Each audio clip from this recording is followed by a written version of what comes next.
அனைவருக்கும் வணக்கம்.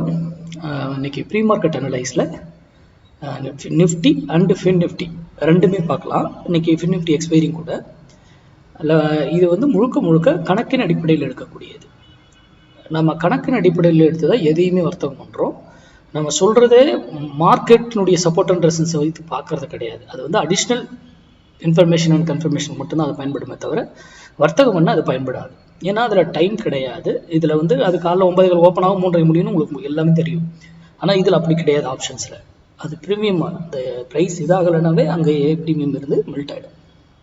சரி, இப்போ நான் இந்த லெவல்ஸ் கொடுக்குறேன் அப்படின்னா முதல்ல இந்த லெவல்ஸில் உங்களுக்கு இந்த இடத்துல வரும்பொழுது மட்டும்தான் நீங்கள் டிசிஷன் எடுக்கணும்னு நான் யூடியூப்பில் மென்ஷன் பண்ணுறேன். கரெக்டுங்களா? அது வரவில்லை, அந்த இடம் இல்லைன்னா அது இன்னொரு இடத்துல போய்ட்டு இன்னொரு வேல்யூ இருக்கும், அதை எடுத்துகிட்டு போகும். அதை நீங்கள் உங்களுக்கு கிடைக்காத போது தவிர்த்துடுங்க. ஓகேங்களா? இப்போ இந்த இடம் வரும் பொழுது கிடைச்சதுன்னு வச்சுக்கோங்க, நீங்கள் உங்கள் டிசிஷனை எந்த டைரக்ஷன் எடுக்கணும்னு நீங்கள் முடிவு பண்ணிக்கோங்க. அது ரொம்ப இம்பார்ட்டன்ட். சரி, ஃபஸ்ட்டு ஃபின் நிஃப்டி பார்த்துருவோம்.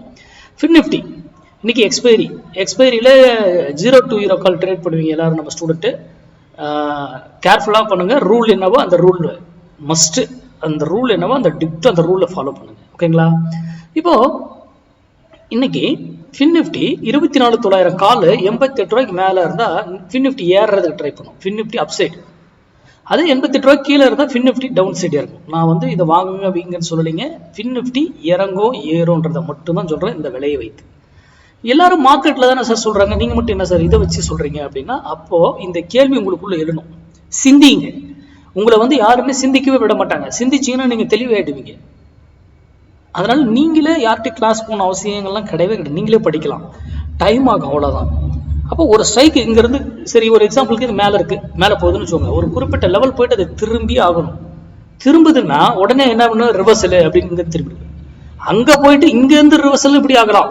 அந்த இடம் டிசிஷன் எடுக்கணும். அந்த இடத்த நீங்கள் ஃபைன் பண்ணணும். புரியுதுங்களா? இது இன்னைக்கு ஃபின் நிஃப்டிக்கு. நிஃப்டி இப்போ போகலாமா? நிஃப்டி 25,900 கால் 122 ரூபாய்க்கு மேலே இருந்தால் நிஃப்டி அப் சைடு, 122 ரூபாய்க்கு கீழே இருந்தால் நிஃப்டி டவுன் சைடு. அப்போ என்ன காரணத்திற்காக இது இந்த பிரைஸ் கொடுக்கப்படுது? இதுவும் சேம் அதே தான். உங்களுடைய இதுக்குள்ள என்ன, உங்களுடைய மினிமம் டார்கெட் என்ன வச்சு நீங்க எடுக்கணும், டார்கெட் என்ன, எல்லாமே நீங்க முடிவு பண்ணலாம். நமது எந்த புள்ளி எங்க போய் அது திரும்புன்றதே நமக்கு தெரியும். அது எவ்வளவு புள்ளியில நம்ம ஒவ்வொருக்கும் வெளியே போகணுன்றதும் நமக்கு தெரியும். நீங்க டிசைட் பண்ணுங்க. உங்க டெக்னிக்கல் கூட இது மேட்ச் ஆச்சுன்னா அதை அழகா பயன்படுத்திக்கோங்க. நன்றி, வணக்கம், வாழ்க வளமுடன்.